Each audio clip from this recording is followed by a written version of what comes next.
I don't usually tell this story out loud, mostly because it sounds harmless at first, too harmless. But what happened in my home here in Spokane, Washington, still sits with me the way a faint bruise sits under the skin, invisible, but tender when touched.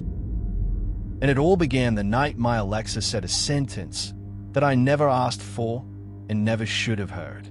I had been waking late the night it happened. It was early spring, one of those nights when the air outside feels wet and metallic after a long rain. My house was quiet, the kind of quiet that lets you hear the hum of the refrigerator, the tick of the thermostat, and your own heartbeat if you stand still long enough.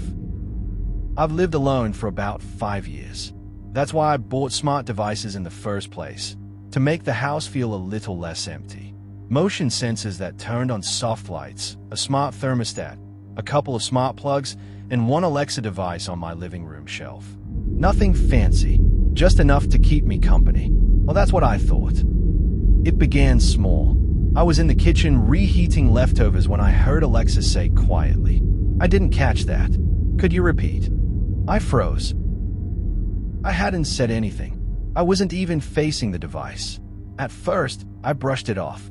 Maybe it picked up the microwave beeping or the clatter of cutlery. These things glitch. Everyone knows that. But about 10 minutes later, when I walked past the living room, Alexa lit up again, soft blue ring glowing in the dim. No sound before it, no movement, just the light. And then it whispered, listening. Not the normal activation phrase, not the usual tone, just that single word.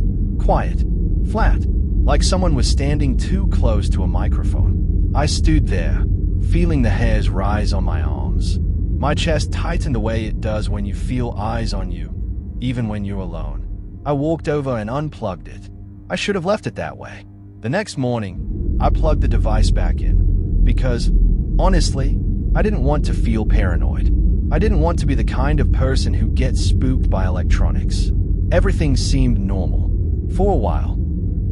But that night, around 2:30 a.m., I woke up thirsty. The house was dark, darker than usual, because a street lamp across the road had burned out earlier that week. I remember that, because my bedroom felt unusually heavy without that amber glow bleeding through the blinds. I walked down the hallway, the floor cold under my feet, and right as I passed the living room, Alexa turned on the overhead lights. Full brightness, no dimming, just boom, white light flooding the room. I wasn't close enough for motion sensors. There were no timers set. I whispered, "Alexa, turn off the lights." Silence. Not the normal processing silence, just a dead, heavy quiet. Then the light ring spun red. Red means mute, but I hadn't touched it. My stomach dropped. I tried again, voice shaking a little. "Alexa, turn off the lights." Still nothing. The house felt too warm suddenly, like the temperature had jumped. And then, almost like it was answering me, Alexa said, "Are you sure?" In that stillness, I felt something I hadn't felt since childhood. A primal fear. The fear of something unseen making a decision for you. The phone reveals the truth. My hands were shaking as I grabbed my phone to manually shut the lights off. But when I opened the Alexa app, I noticed something.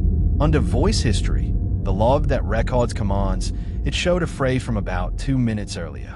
Right before I got out of bed, the phrase read, "User said, 'Where are you?'" I never said that. I was dead asleep. The app interpreted it as a question, but the timestamp was clear. I didn't know which part scared me more. That the device heard something when I was sleeping, or that whatever it heard sounded like my voice. Because the line said user, not unrecognized voice. Something inside me snapped. I unplugged the device again and shoved it in a drawer. But it wasn't over. Does smart devices talk to each other? 2 nights later, around 1 a.m., I was woken by a sound I couldn't place at first. It wasn't loud, more like a low, electric hum mixed with clicking. When I walked into the living room, my smart thermostat was changing temperature settings on its own. The screen brightened, dimmed, brightened again. Then it settled on 85 degrees and locked. My phone app wouldn't override it. Manual control wouldn't override it. And then the smart plug next to the wall turned on by itself, the one that powered my floor lamp. The bulb flickered in irregular bursts, almost like someone was flipping the switch rapidly. For the first time in my adult life, I whispered to an empty room, "Please, stop." And everything went still. Not off, not normal, just still. Like the air was listening. The next morning, I scheduled an electrician to check wiring. He walked through the house with tools, shrugged, and said everything looked fine. No surges, no faults, no shorts. Before he left, he asked casually, "You got kids?" Sometimes they mess with routine settings. "No," I said. "It's just me." He paused, looking down the hallway toward my bedroom. Then he murmured, "Who?" Could have sworn I heard someone else moving in there. I didn't answer. I just paid him and closed the door. That night, I didn't sleep. Mostly because at 4:12 a.m., my phone lit up with a notification from the smart home app. New device detected. I didn't buy anything new. I didn't install anything. The device name? Living Room Listener. And right under it, connected successfully. That was it for me. I shut everything down, every plug, every sensor, every hub, and I've never used smart home devices again. But sometimes, late at night, my phone still buzzes with nearby device detected, even though the house should be completely silent, completely disconnected.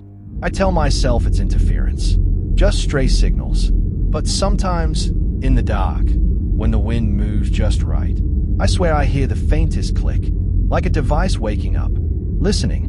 If technology is supposed to make us feel safer, why did mine feel like it was studying me? Join me next time as we explore what really happens in abandoned hospitals at night.